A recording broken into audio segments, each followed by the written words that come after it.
just make a quick introduction. I want to take a minute to talk about place and time, because I think it matters where we convene and for what topic and when. We are in 2026 in the South Street Seaport, at the beginning of a new administration, at the water's edge of New York City, where for 4 centuries it has connected to the globe. And I would posit that that truth is at the core of the identity to New York City, which today is the most diverse place that has ever existed, and that one that grew directly out of its connections with the ocean, with trade routes and migratory routes, and that same water's edge, where ports are all located, which was the great asset to New York City as it rose from a Dutch trading port to a British colony to New York City, is now in some ways its challenge. It is its adversary in the form of climate change and sea level rise. And we are here in a building that during Sandy had about 16 inches of water on the floor where we're standing now. We just completed a renovation of this building, which would mean that a Sandy-like event would do fairly little damage. But in this particular place, the Seaport, the South Street Seaport, which is a museum preserved in the first instance in the 60s, it's actually very difficult to preserve building by building. It requires a broader solution. So we're obviously thinking a lot about the future of this administration at the federal level, how we protect New York City, and of course our little backyard here, which happens to be the nucleus of New York City, and I would say, therefore, the United States. It sounds like New York hyperbole, but I think it's true. I got a guffaw. That's good. What was I about? Never mind.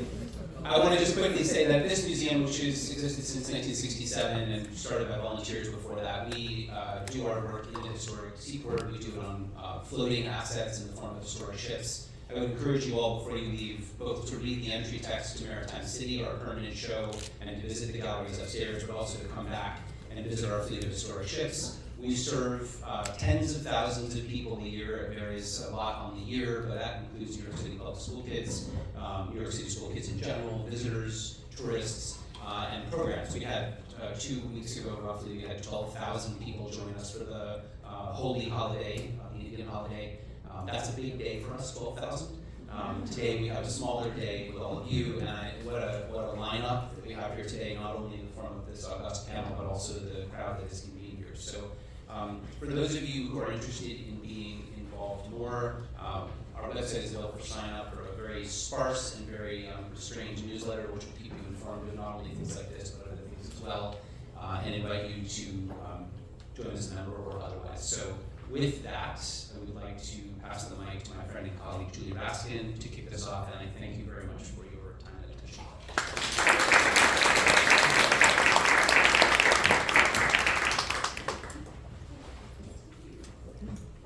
Can you all hear me on this mic? Yes. Awesome. All right, great. Good evening, and thank you. Thank you, Jonathan, so much for hosting us and for the museum. We do a lot of work together, and it's really great to have a physical space to gather. So many of you I've met on Zoom, and it's great to see you in 3 dimensions. So this is an incredible event, incredible lineup. I'm Julie Raskin, the relatively new CEO of Waterfront Alliance. And it's a pleasure to welcome you to our first, but I hope not last, Women on the Waterfront panel. I want to take a second to introduce you to the Waterfront Alliance if you're not familiar with us already.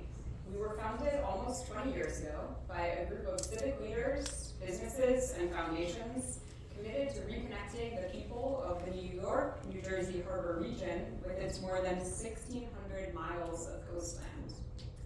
Today, it has grown into a nationally recognized nonprofit network of more than 1,100 organizations working to drive meaningful change where water meets land.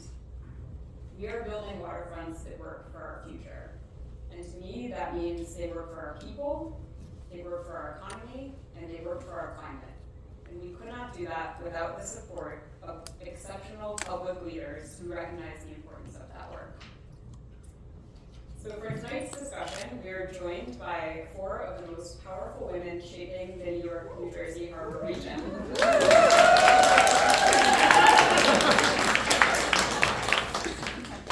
I know the city government alum, kind of my heroes, commissioners. First, I will introduce each of our panelists before I ask them some questions, and then I will give you all all a chance to ask questions as well. I will try to respect the end time so we can have a little bit of mingling with some cupcakes and champagne after. First, Commissioner Lisa Garcia, newly appointed to lead the Department of Environmental Protection for New York City. Commissioner Garcia brings decades of experience from the EPA, Earth Justice, and academia, championing environmental protection and climate leadership across our region. Next, Mikelle Adgate. Chief of Staff to the Deputy Mayor for Operations for New York City, who has more than 15 years of public service experience driving major citywide initiatives from economic development to stormwater management and strategic planning, ensuring New York delivers on its most important operational and climate priorities. Next, Jennifer Moriarty. Assistant Commissioner for Watershed and Land Management at New Jersey DEP. And Jennifer is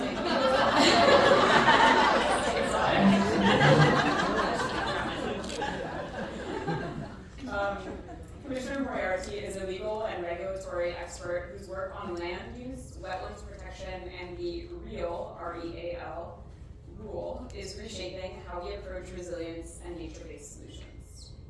And lastly, Commissioner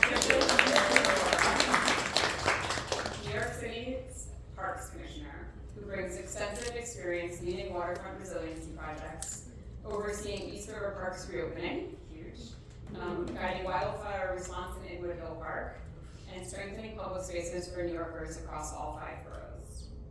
I'm honored to guide this conversation, and I'm now happy to turn it to our panelists.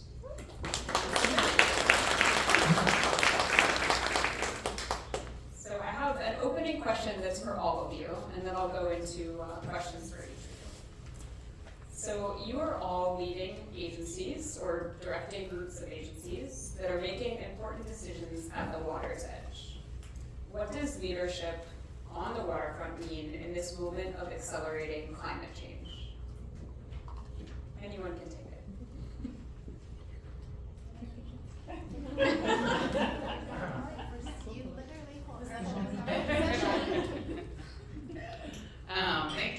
Thank you so much for having us to the Seaport Museum and the Waterfront Alliance. It's great to be here. So I think for us it means making sure that we're aware of what the potential climate impacts are, and working with our teams to figure that out. And I think it means making sure that there's 2 sides of the work that we do. One is the proactive piece, and so I love working with my partners on this, of how do we prepare, how do we start talking about hurricane season in New York State, what can we learn from some of the southern states, and also figuring out then how we do deal with when the impacts come. So it's great to certainly work with City Hall and the other agencies also. Unfortunately, on the piece that's emergency response. So let's not forget about that piece, because we cannot avoid the climate crisis in the next 4 years, I guess for us, but 3.5 years. And so I think it's really great to be able to focus in and say, we have all these great partners that we're working with. We have a committed and dedicated administration and partners, both inside and outside of the government, to be able to tackle this, again, with this lens of what can we do proactively working with everyone, and then what do we do to make sure and ensure that we have the resources to respond when we need it.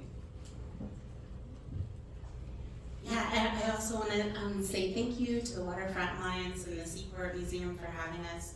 I think the question of leadership, particularly here in the city, really has to be grounded in our communities and the stakeholders who are not only, environmental advocates, but, use the water, right? A working waterfront is important for economic development and job creation. Access to the water is important for open space and, communities really being grounded in the city and in our coastline. And so the conversations, whether it's with neighborhoods or community organizers, I think is a really critical part as we think about preparing and reacting to planning for the threats of climate change. I would also say that in this particular environment where we have, a federal government that is not a partner in the work that we need to do, means making hard choices, not just in terms of the trade-offs of our budget realities, but also our planning realities, and how do we work in these sort of constrained physical environments as well, and we're doing it in a way that is engaging the communities and that they are active participants in that planning. Thank you. I'm thrilled to be here as well tonight. Is there anybody else here from New Jersey? Yes! Great. There's no way you're still there. There's probably more, you just won't admit it. I'm kind of from Jersey. Okay, good, I'm in good company.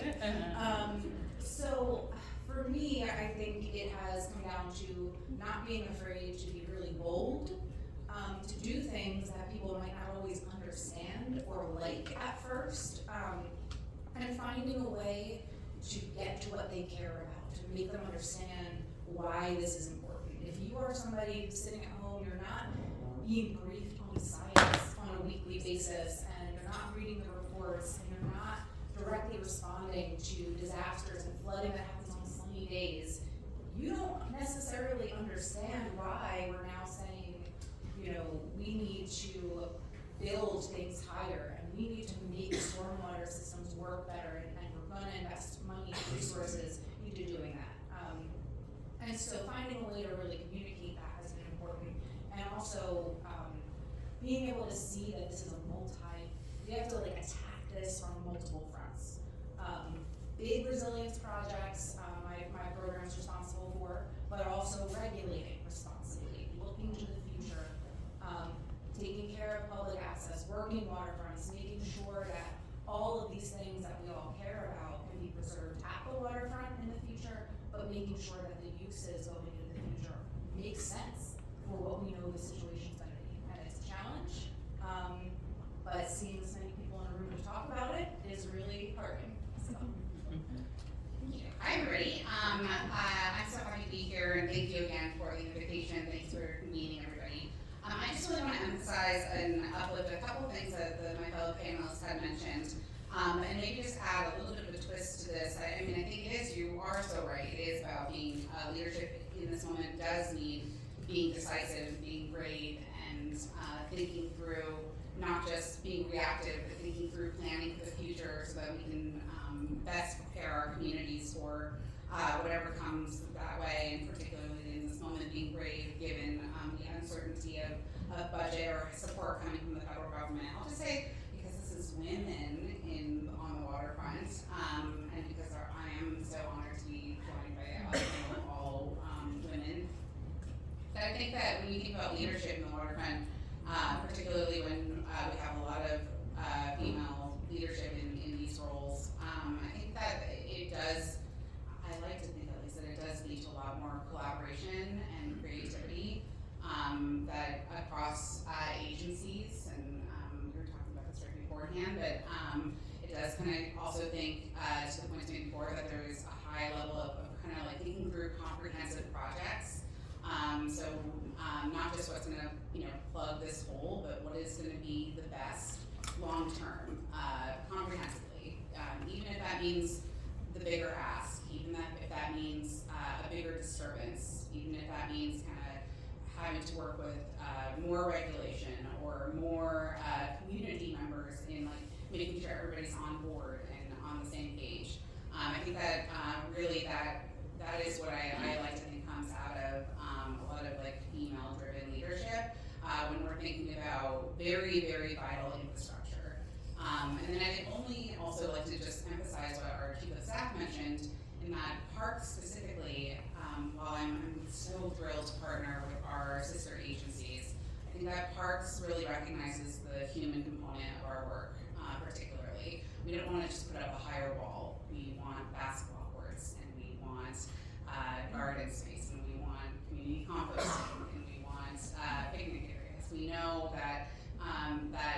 New Yorkers, in particular New York, but I'm sure New Jersey too, we know that that's the expectation, and that's what our mandate is. It's not just to keep people safe, but it's to activate. It's to really empower communities. It's to enact environmental justice through these projects. And so we take that mandate really seriously and really look at our particular role as really adding that human component to the projects. And apologies to any other agencies, because I know that normally means just more stuff to do when it comes to parks. So we really enjoy that. Thank you. Coming back to Commissioner Garcia, what is your vision for how DEP will prepare for climate change and how that impacts all the things in your portfolio that we don't always think about, but drinking water, sewer and stormwater systems, and coastal resilience? And on that topic, I think Waterfront Alliance had a role in establishing this sort of newer Bureau of Coastal Resilience. I think our leader is here today. Maybe you could speak a little bit about that bureau and the role that plays. So, Yeah. multi-part question there. Thank you so much. Yeah, we have a new Bureau of Coastal Resiliency, and the team is here, so thank you. And I think we, thank you so much for your partnership on that. I think it's really important that that things like that continue, right? So that as we're seeing the impacts, how does DEP respond? How do we work with our partners to respond? And so I think we're settled on that the Bureau will live at DEP. But it's really important that, again, we're thinking of all the things that affect DEP. So one is coastal flooding, dealing with storm surges and sea level rise. But also, as you mentioned, DEP is the one that delivers our clean drinking water. So everyone talks about New York City's water, and DEP is very much in charge of that, taking care of. We have staff up in the Watershed. It's hard not to be able to move my hands. Up in the Watershed, and then anyway. So we have, we're protecting the watershed, making sure that we deliver clean drinking water to everyone, not only in New York City, but some people in the watershed, which is really great. And it's so fun coming to this because as a New Yorker, I always thought, yeah, I know we have the best drinking, we have the best water. That's why we have the best bagels, and you travel around the world talking about it. But coming to DEP and learning how many people it takes to make sure that this system works, and the technology and the infrastructure is just fascinating. So one priority is to make sure that you don't ever have to think about turning on the tap and not getting that drinking water. So that's a serious commitment and priority that we have. The other is that you can also flush your toilet and not worry about it.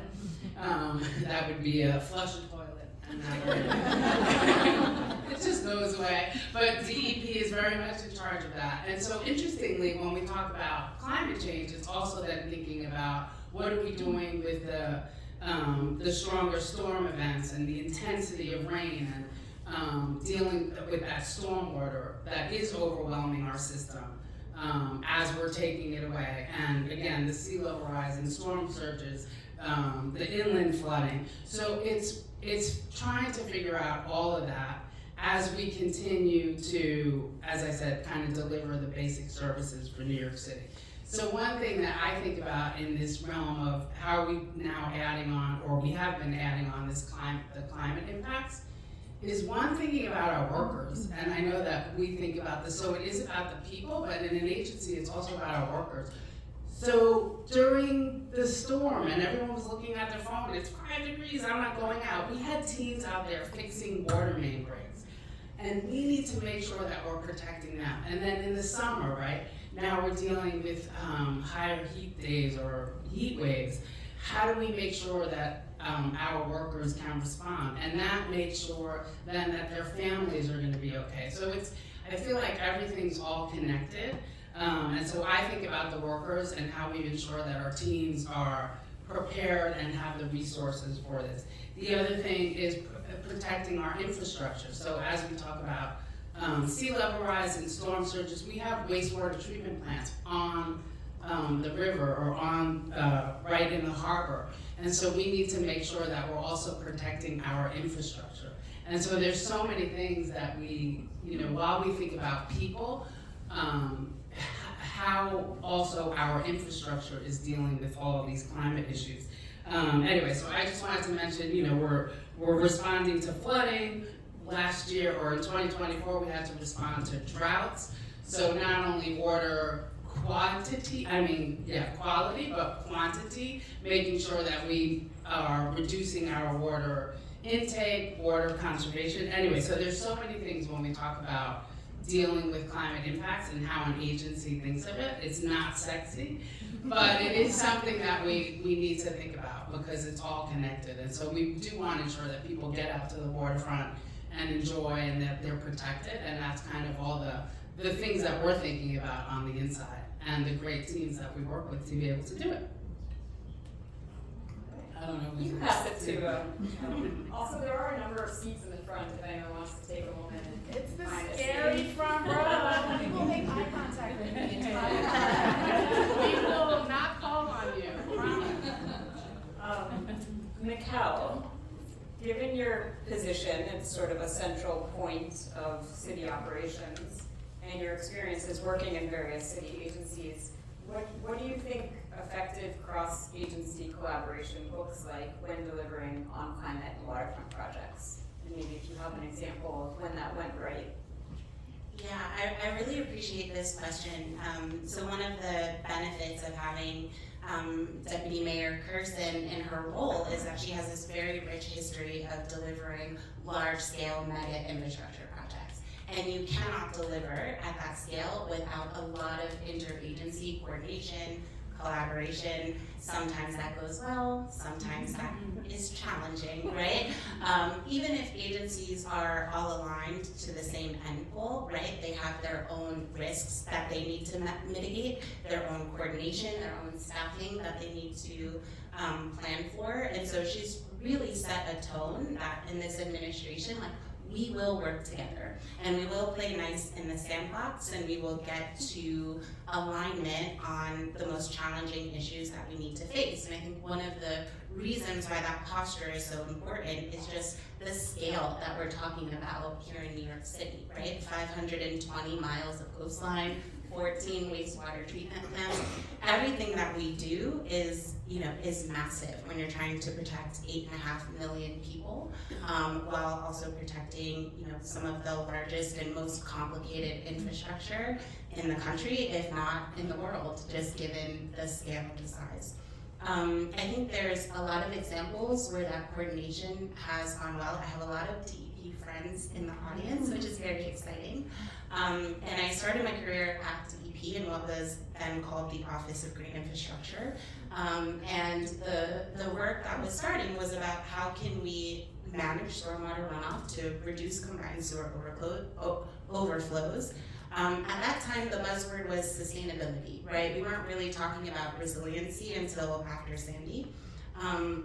But it was very clear that DEP alone could not deliver on this ambitious green infrastructure program. And so some of the early work, I see Parkies in the audience too, some of that early work was MOUs with parks and DOT and DDC about how are we all going to contribute to this green infrastructure program, because it's not just green infrastructure in the public right-of-way, it's green infrastructure in our parks, it's green infrastructure at NYCHA developments, it's green infrastructure on rooftops, right? And what are we doing in public schoolyards?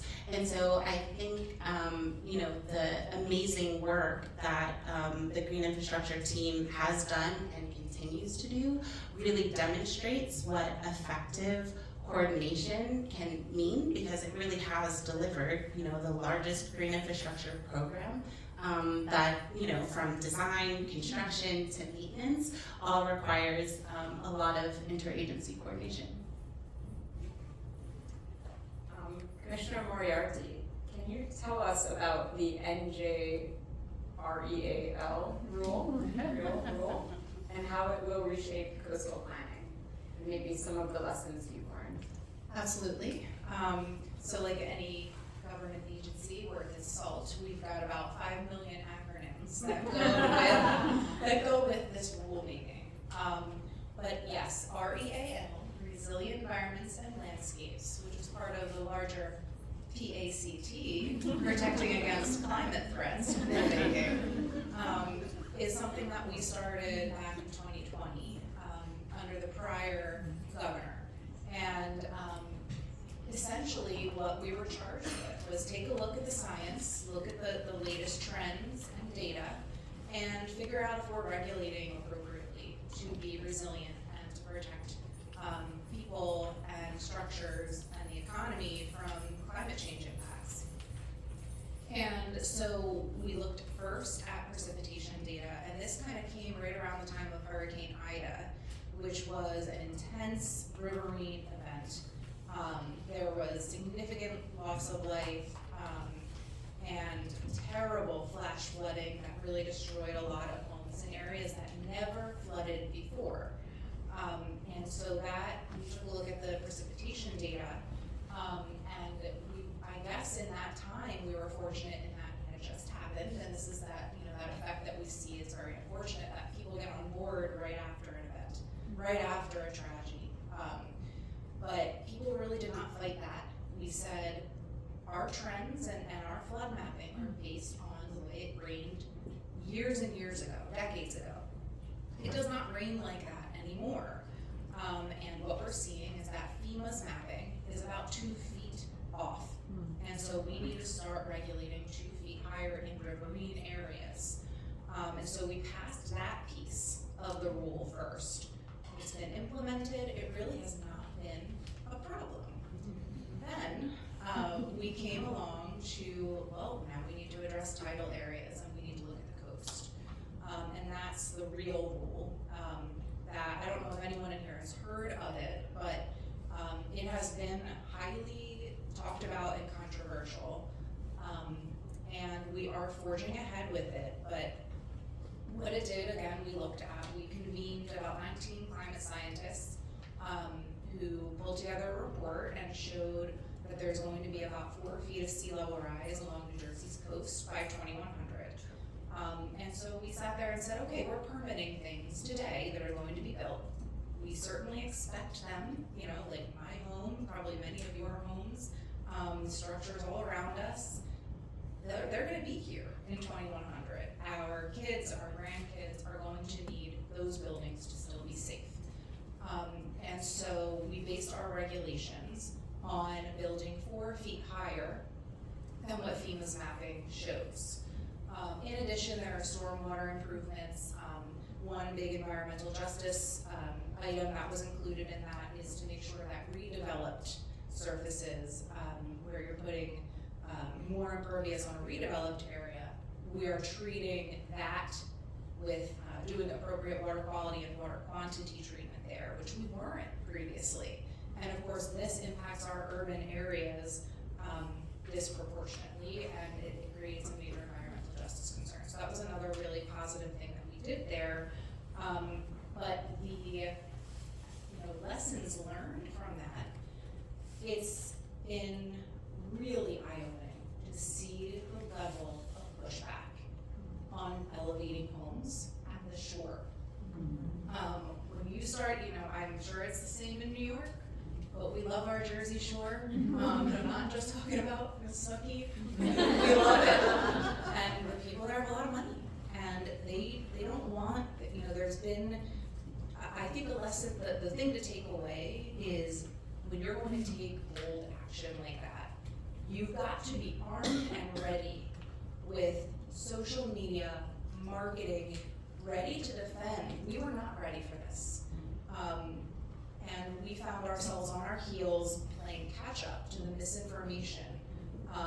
It was rampant and very intense. And we created catchphrases and people picked it up, and it was wrong. It wasn't accurate. But it's a lot harder, we talk about what's sexy. It's not sexy when a bunch of government officials sit you down on Zoom and explain the science. So, you've got to find the way, and what we found finally is economics. We got a robust economic report. We started pulling our own catchphrases about, every dollar invested in resilience saves a community $33 in recovery costs. And we started kind of targeting who is saying that this is going to destroy the economy. And I have plenty of great relationships with developers, but it's the developers who are saying, well, now it's gonna be more expensive. Okay, maybe not. You already have to elevate. Is a couple more feet, is it that bad? Because we really didn't see any data like that. So their bottom line might be short-term impacted, but long-term, it is the people who are left living in that building who are going to have to pay, and the people in that community. And when we're seeing, that FEMA funding is not guaranteed anymore, it's a huge deal, and it's surprising the level of risk that people are willing to take. And the scary part is when they don't know that they have that risk. So, I think that one of the great things that came out of the real rule is updated flood mapping so that people can now go online, click on their property and see, well, FEMA shows I have no danger of flooding, but DEP's mapping that's based on current data shows that I do. So I can decide, should I get flood insurance? Should I buy this property? That's the kind of thing that's really important. And so we are moving ahead, but stay tuned. There's litigation and plenty of drama. Thank you. Commissioner Shimamura, nearly 30% of the total land managed by parks, that's 150 miles of the New York City 520 miles of shoreline, is waterfront parks, beaches, and boardwalks. How do you see those as places both for climate adaptation, but also public waterfront access, which is actually a core tenet of Waterfront Alliance's work? Thank you for the question. I think it's critically important, right? It is true, and I'll say it again, right? I think 150 to 160 miles of our waterfront falls under parks jurisdiction. The truth is that every part of our portfolio, and there are like 50 different assets, marinas, playgrounds, parks, and everything in between, rec centers, athletic fields, I can go on for a really long time. Our entire portfolio of 30,000 acres of parkland has a role to play in both responding to kind of the given climate situation and what we know is coming, but also in activating and creating more access in the process. It is absolutely vital, like our parkland, our parks portfolio is absolutely vital infrastructure.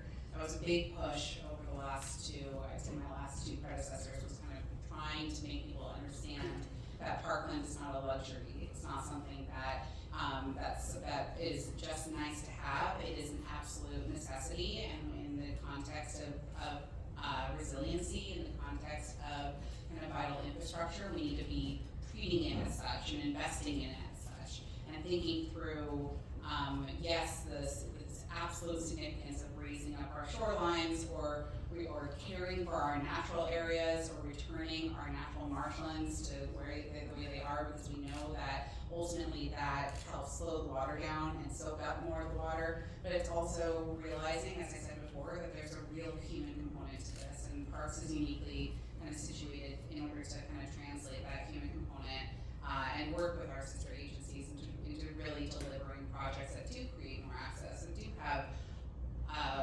wildlife outlooks or boat launches or greenways that people can bike and walk along or take a ferry from, or bathrooms on the waterfront so that people can actually stay there for longer, or fishing rods holders so that people can fish because that's what they've historically done there for generations. All of these things are real, first of all, real assets that we're actually putting into some of these projects of what we consider. So the answer to the question is really that we understand the significance of and the role that we play. We're very proud. I'm very proud to play that role. I think it's really important in the context of when you walk away from this conversation I would ask you to think about parks again in that sort of vital infrastructure space, just as important as our streets, sidewalks, or any other component, bridges, or anything else. Parkland is vital infrastructure. It's the reason why we serve under the Deputy Mayor of Operations very proudly. Just like you need your garbage picked up, just like you need your streets cleared, and in order to travel on, you need park space, and parkland is absolutely critical towards responding to the impacts of climate change. And like I said before, everything that we do needs to be kind of done hand in hand, as our chief of staff all said, hand in hand with community. It's the only way that we get buy-in, community buy-in for these projects. They are stronger because of it, and frankly come up with like a very vibrant, diverse waterfront that we have.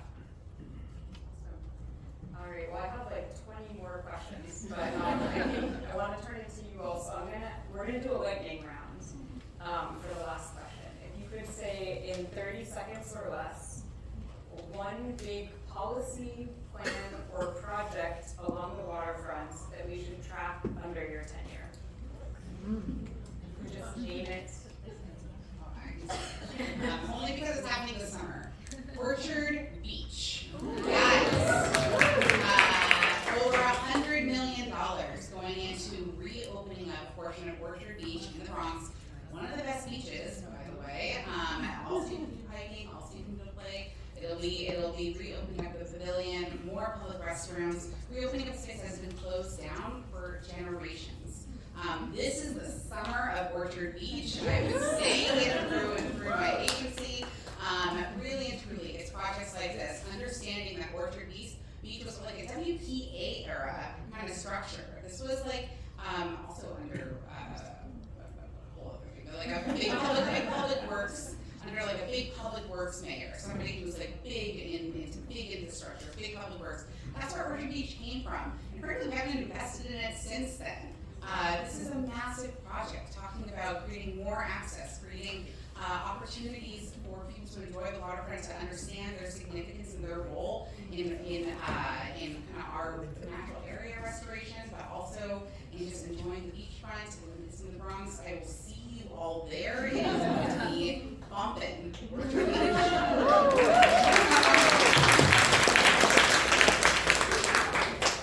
I don't think I can leave bumping into since we are where we are, I will say, in addition to watching the real rules, whatever might happen there, because I think there's a lot of great lessons learned for all of us, the Hudson River Rebuild by Design project. Right, so it's, again, a great example of that idea of our infrastructure. Now this is sort of the reverse, right? The infrastructure, we're putting in flood walls and levee system in Hoboken, and we're also building in that green space and creating a park. You would never know that there's a huge flood wall that's gonna be able to, protect Hoboken, parts of Jersey City, Weehawken, in a major event under that green space that you're enjoying and using as a park during most of the year. And that's really a great testament to the idea that there's so much political divide that we see. Like if you look at it, zoom out on like a nationwide level, it just seems so insurmountable. But when you kind of get into that granular, all right, how are we going to address climate for your city? And remembering what happened after Sandy and how long it took to recover, you start to see people from different sides of the aisle really kind of sit down, and when you're really that close to it together, you realize they actually have more in common and have common goals, and everybody wants to have that sense of security with where they live. So it's also been a great kind of heartening tale from that perspective as well, just given kind of the climate that we live in these days. So for us, it's going to be finishing the East River, Brooklyn Bridge, floodgates and flip gates. It's a great project that we'll be done with in 2027, right? So we'll be competing with some of the big cities and being able to hopefully deal with a hurricane if it does come and the sea level rise and storm surge, putting up the floodgates and flip gates. But that's like the infrastructure side of it. It's a park during the day when there is no hurricane. So we're really excited about bringing that to life and making sure it works and training the team to make sure that it's functioning. But I think that's a really great way of doing this combo of parks and being able to enjoy the waterfront, but just in case, 72 hours or before a hurricane comes, to close off that section and then use it to, as floodgates to be able to protect New York. And we'll be trying to build more of those projects, so stay tuned for that. Finally get the runway back. Yes, and maybe you will have that, the walkway and the bike path and everything else back, yes. This feels like an unfair question for DMO, like asking me to pick my favorite kid. You know, I would say I think what's really exciting, and you see it here tonight, is just having such amazing leadership at these agencies. And so I think, you know, what will be a marker of the tenure will be, you know, the sort of bold visioning, the coordination that we talked about earlier, and really thinking about how can we deliver projects more effectively. And I think that will be, you know, very telling, because we want to have New Yorkers have the real experience of seeing these projects come online, see them managed effectively, and know that New York City is quite different than it was when Sandy first hit, right? That we have, you know, made substantive changes, and that we are the team and the generation that's going to keep moving the ball forward. And I think that's really very exciting to be a part of. Thank you. All right, I think we've got time for one or two questions. And do we have a mic runner or something? Okay. I saw this first.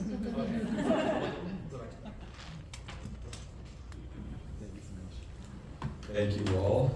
For Tricia, I had a question, if you don't mind. I was curious, given the scale of flood resiliency infrastructure needed along the East River that you're covering, how realistic is it to rely on public-private partnerships for long-term maintenance versus keeping these spaces fully public? Take the Williamsburg Greenpoint waterfront, for example.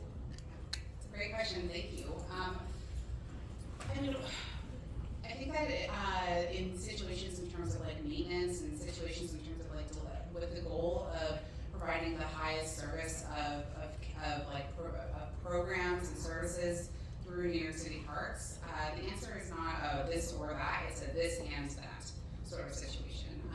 We rely very heavily on our public-private partnerships in order to expand our network, always in keeping in mind parks' high quality and our standard of care, but you know, it's something that allows me to extend my reach, and oftentimes those private partners are partners on the ground who are more connected with the communities that they're serving in, and so it's quite nice to be partnering with local entities to think through what does it look like to to partner together to deliver additional services. And that goes for everything. That goes from the care and maintenance of one of our assets to the programming and like recreational aspects of like what we're doing, anything across the board.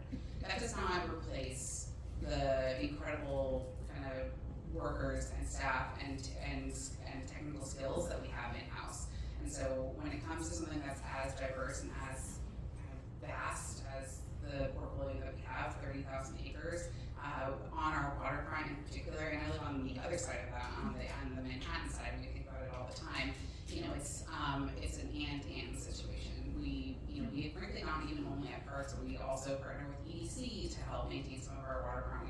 We partner oftentimes in kind of thinking through DEP takes care of our floodgates, but we take care of the park space that's attached to it. You know, like all of these kind of things kind of have to be done in partnership, and that's never to replace the staff that we have in-house. I'm very proud of those guys. These are the same guys who are also out in the storm alongside DSNY, alongside DEP, alongside DOT, clearing the streets. The same people who are doing this work. And so I think that it's an and situation. More is more in this case. I think that there are some benefits to having these public-private partnerships. But I'm always going to be kind of team parks when it comes to thinking through kind of ultimately whose ultimate responsibility is to take care of that. That's on us.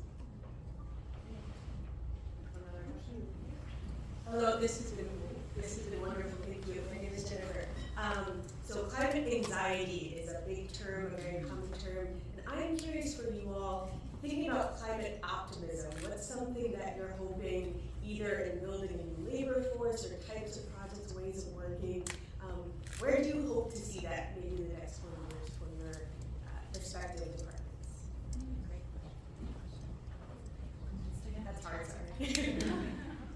No, I so greatly appreciate that question because I think, you know, how we frame the challenges that we're tackling is important, and I think doing it from a spirit of optimism rather than a spirit of fear just sort of means a lot, and I think it's sort of a testament to like who we are as a city or as a tri-state area. And so, you know, when I think of what makes me feel like optimistic, it's really about like the creative and innovative thinking of new ways to solve old problems, right? Last year I went to the like antique book fair and I was looking at this document from the 1600s where this German town was trying to raise taxes to deal with the cleanup after a flood. And I was like, wait, you know, here we are, thinking about the same things.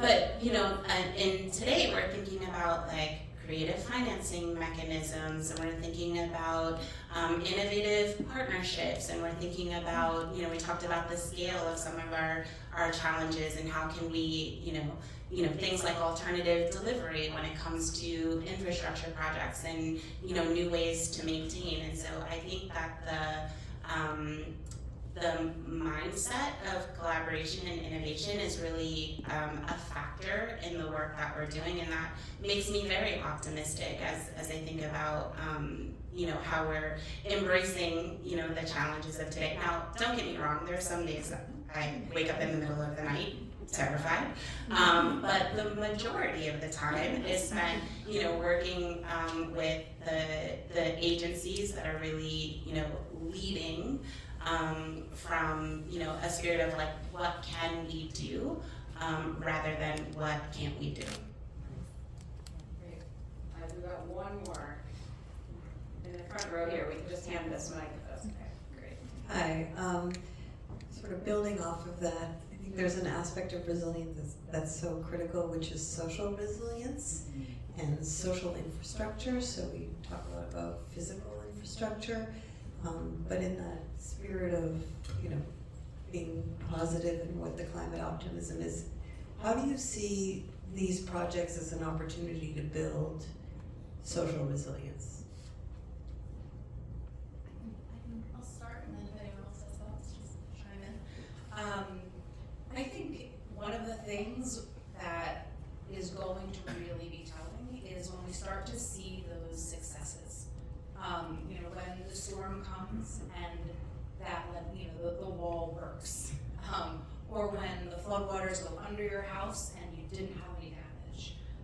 And then I think people will really start to pick up that feeling of this was worth it. And a sense that we have time too. Like, you know, we've got time now. This is the moment that we can kind of come together. People can understand that now we have, you know, yes, we should have been doing things a long time ago, but in the spirit of optimism, we do still have time before things are going to get to a really, really critical point. Then I think, you know, people can hopefully come together around that and realize that we all do have a shared interest, and seeing those success stories, I think, will really ramp that up. I love that idea of social resilience. Anyone else? I was just gonna say, combining both on the social resilience is also figuring out, working with different things, different people from different walks of life is how we think about it collectively. And so part of it is also understanding culturally how we show up, or where we need to be, or how to communicate. One of the conversations that we're having is no one reads a mailer anymore. My parents do. But so even thinking of how we're interacting with people, how we're out in communities, how we're thinking of those public-private partnerships, how we're working with partners. Anyway, I think it's all of those aspects of how we are going to do this together, and how we can be resilient in spaces that make sense to that community, or for, speaking of optimism. Some people really want to hear about what we can do. Other people are okay being in that crisis mode and actually work really well in it. So anyway, I just think it's all part of understanding how we interact together and how we get there collectively as a society or being social. But it does have to be all of us, and how does that communication work so that we're all thinking of resiliency in our own space. So yeah, it could be in the Hamptons, raising your house 10 feet. I used to go to Orchard Beach actually when I was a kid. So how do we get the family out to Orchard Beach again? That's great. That was great. Well, thank you all so much. That was, and that question was, I think, a perfect segue. So it sounds like you all want to hear more from women on the waterfronts and more on this topic. So I have two ways you can do that. One is we are going to be publishing interviews with 4 more amazing women on the waterfront in our upcoming Water Wire, which is our newsletter and blog. So you can read more about some inspiring folks there, working, on the ground in community as well. And then our Waterfront Conference, which I know many of you have been to. It's our annual event. It's taking place this year on May 19th in Battery Park City.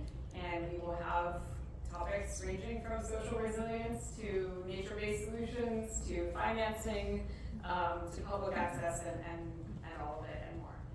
So we hope to see you there. And I think I want to turn it to Zach before I forget. The Seaport also has more events that you can come to. We do, thank you. Hi, I'm the program director here at the museum. Thank you all for coming. We do have these flyers that we made. They're actually where you can learn more about women's history and contributions here at the Seaport.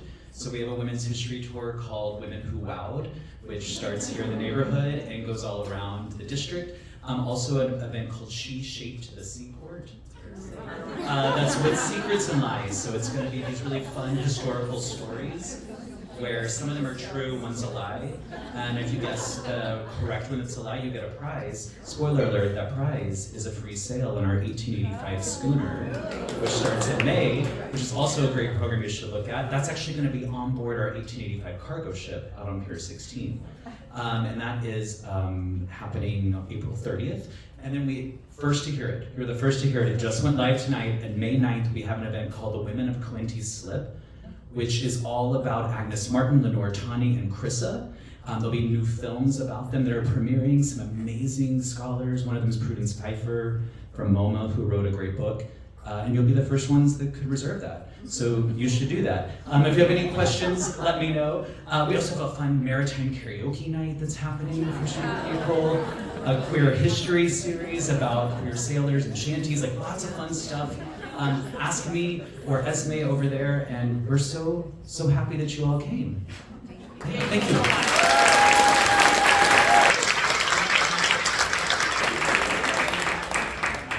Please stay, eat, drink, and